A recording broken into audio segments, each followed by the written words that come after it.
Pour l'éveil des sens, je me suis rendu dans la région du Val-de-Loire. Cette région possède une richesse exceptionnelle, que ce soit historique, gastronomique ou bien viticole. Éveiller ses sens, c'est avant tout observer ce qui nous entoure, prendre le temps de ressentir les choses et apprécier ce qui s'offre à nous.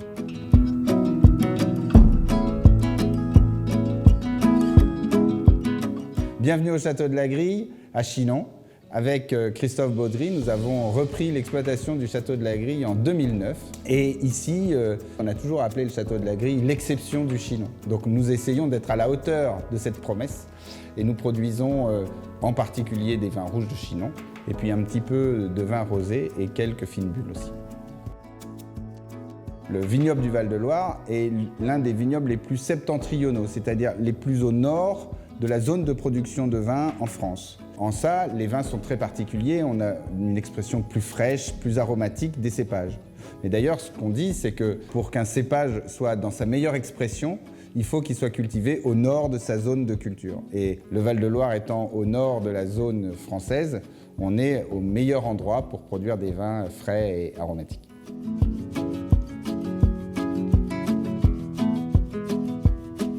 L'éveil des sens, pour moi, c'est un univers fantastique. On a tout à fait l'habitude de réagir avec ce que l'on sent. Ça modifie notre humeur, ça modifie la manière dont on envisage le monde. Plus que l'éveil des sens, ce qui m'intéresse, c'est de travailler sur le vocabulaire, travailler le discours. Il faut qu'on arrive à communiquer nos sens, communiquer ce que l'on ressent. L'intérêt, c'est de pouvoir partager, c'est de pouvoir en parler.